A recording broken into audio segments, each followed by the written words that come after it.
Hey folks, today we're covering Tinto Flavor 5, and this is going to be Pavia giving us our first overview of the flavor that is coming for Aragon in the game. As always, this isn't everything, this is just the initial view of what they are going to get, and it's going to follow a very similar setup to the previous weeks. We're going to get a lot of images, structural flavor first, and then event and character-based flavor in the second half. And Pavia really starting by saying, many centuries after this, a certain video game studio would be situated in the lands of the Crown of Aragon, but in 1337, the situation is very different, and then there is this blurb that you will see when you first start the game. If you choose Aragon, you're going to see this intro, or at least how it looks at the moment. And then similar to the text above, the next is an image you'll also see when you pick to play as Aragon. In the selection screen, you'll see the current ruler, and you get to see their rank and things like that in the top right-hand corner, and also the flag. Very famous flag there showing itself off. Again, I'm not sure how it looks there. This must be very placeholder. As always, Pavia does point out here, this is all work in progress, the art, so don't worry about it too much. It must be going to look better than that in the actual game itself.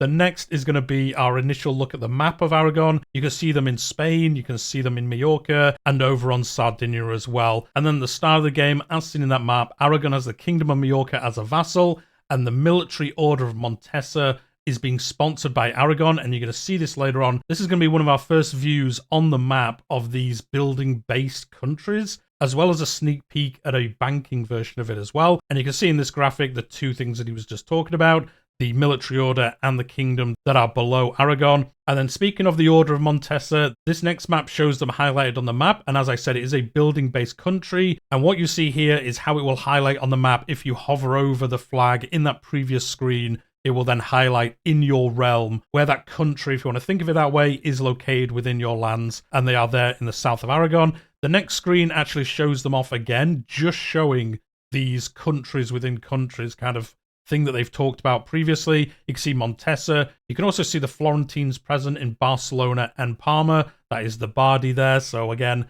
you can be able to see these within your realm. They don't have any like control over you, but they are within your realm doing certain things. So you do need to, I guess, keep on top of what they're doing, maybe see what they're up to from time to time. The next is the Crown of Aragon government reform. This will obviously be something that you start with as Aragon, hence the name. And you can see the modifiers here, some additional sailors, trade capacity, and expected navy size. So really building into those Mediterranean fleets that they were well known for. And they also have another government reform. This portrays the traditional fueros used in most of the Pyrenean towns and cities for their government. It is unlocked by a functional cultural group called Pyrenean, shared by Aragonese, Basque, and Gascon cultures. And then Pavia pointing out here in previous Tinto talks, a culture may belong to multiple cultural groups, which are fully scriptable and moddable, so they can be used for a bunch of other things, not necessarily for cultures, for people who are making mods, but that is how something can be shared across different cultures, a kind of like group of cultures, as he pointed out there. And you can see this here, a state satisfaction equilibrium plus 2.5%, possible government reforms plus 1. That's quite good, I would imagine, having that additional reform that you can do. And then monthly legitimacy 0.10 as well. Besides the reforms, the nobility of Aragon starts with a unique privilege, which is one of the most important cornerstones of the realm. So this is very important to you playing as Aragon. Monthly progress to aristocracy, 0.05. Monthly progress to free trade, 0.05. And again, some more legitimacy change there by the same amount as well. And that is pushing you towards something that might help you further down the road. Aragon also has a unique maritime policy, the Consular of the Sea. Monthly progress towards naval, 0.10. Again, very famous for their fleets at this time, so that does make sense. Trade advantage 10% and trade efficiency 1%. So again, this is going to push you towards that kind of gameplay as well. At the start of the game, they also have some works of art, which they're going to show off a few of them here. The first one is the Virgin of Montserrat. And this, as we've seen previously, it is in Barcelona, the year it was created, and the level that this work of art is. And again, you can see that in the next screenshot as well. The art quality, the type created, and the origin as well. And then a little bit of a blurb as to where it was historically. The next one is the Basilica of Zaragoza, and that again is shown off here. It is a magnum opus, that is the top level, if I remember correctly, of a work of art quality type. And then again in the next screenshot, the breakdown of the type, the year it was created, and where it is. On top of this, as we've seen in previous weeks, Aragon also has some unique advances. The first one is shown here. This is available in the Age of Traditions, and that unlocks a special army levy. 2% of your valid population will be raised as this special version of a levy. So I imagine the rest will follow normal levies, and then you'll have this certain kind of faction of them that will raise as these special levies. I'm not too sure. Maybe they all raise as these kind of levies, but it sounds like with the 2% of your Valley pops, it looks like a certain percentage of your pops will do this. Isn't all your levies would be this special type of them, but that is what it is. And then you can see on the next screen the unit type, the breakdown of what they do, the requirements for their hiring, and then their maintenance, and then how they act in the actual battles themselves. We've seen this every week with all the special units. And as I said last week with Mali, a lot of special units already. We're only, 4 countries into this series? Probably almost 20 special units already. I think we're going to see way, way more than we did in EU4, which is awesome to see. Linked to all of this is a new advance as well, the Desperto Ferro, and that is also available in the Age of Traditions, and that is army morale plus 10%. Nothing too crazy. A lot of countries will have just army morale modifiers. Aragon also has another special unit that is locked behind an advance, and you can see that at the moment, Catalan Crossbowmen. This unlocks the regular regiment version of this, regiments being like the tier above levies. Similar to the one earlier, here's the kind of stat card for the Catalan Crossbowmen. I imagine they're better than normal crossbowmen, but I don't believe we've been shown them yet. But you can see them here. They look pretty good by the looks of it. Catalan is also getting a special ship unit as well. It is getting the Catalan galleys. I think this was in like the first trade dev diary that they did. They talked about this special unit. And again, you can see that here, the construction requirements, the maintenance, how many sailors you need, and then the statistics, similar to land units, how well it is at doing certain things. So transporting this one can do, but it also has anti-piracy impact, all those different things as well. So it looks like a pretty cool unit to have. There's also a few more advances tied to the maritime prowess of Aragon, as we've seen all the way through this. And this is fleet ordnances. This is available in the Age of Renaissance. Maritime presence, 25%. That's a huge bonus.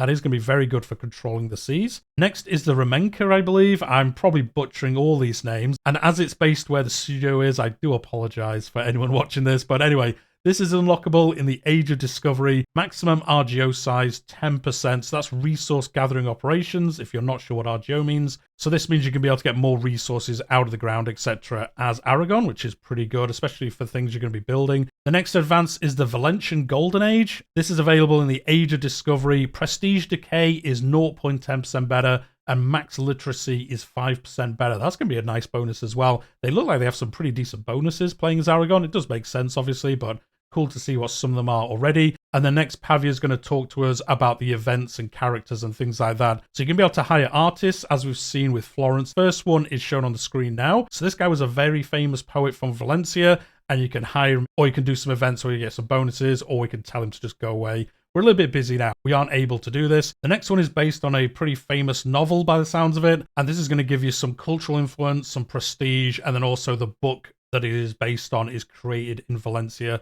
And then that will also give you some bonuses as well, which is pretty nice to see. The next part is all around the narrative content for Aragon, and I would imagine there's going to be a lot of this, but only a little bit of it shown in this dev diary. So the first one he's going to show off is all around the Kingdom of Majorca. As we saw earlier, they are a vassal of Aragon, and this is all about what's going to happen to them during the course of your campaigns. There's also a unique disaster, the War of the Aragonese Union, which may trigger it in the case that Peter's younger brother is no longer the heir. And again, this event is shown. You can hear their demands.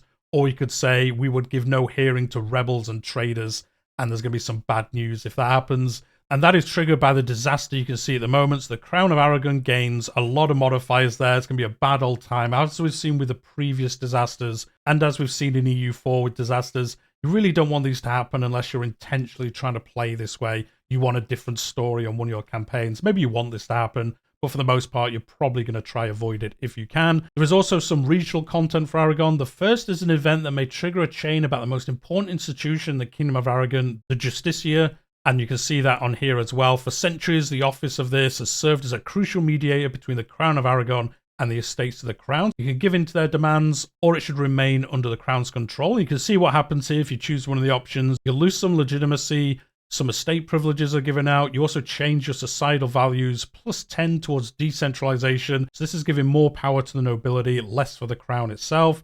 And then you can see what that estate privilege does now. So again, the estate satisfaction equilibrium is better. Parliament base support is plus 20, but crown power minus 25%. So you are giving up some of that power to do this. Not all events, though, are bad. Some have pleasant outcomes. This one relates to Valencia, and I'm not going to try to pronounce it. But you can see here this event option. This starts the construction of a special building, and then it also changes your societal values towards capital economy rather than traditional economy, and it also amends some estate satisfaction as well. And the building there, that is shown off next. So the burgher power plus 100%, trade advantage 0.10, silk output 25%. So this one would be a really interesting one to choose. You are empowering the burghers, but similar to the ones we saw earlier on, you're really leaning into that kind of trade thing as well. Kind of funny, last week's with Mali also went that way.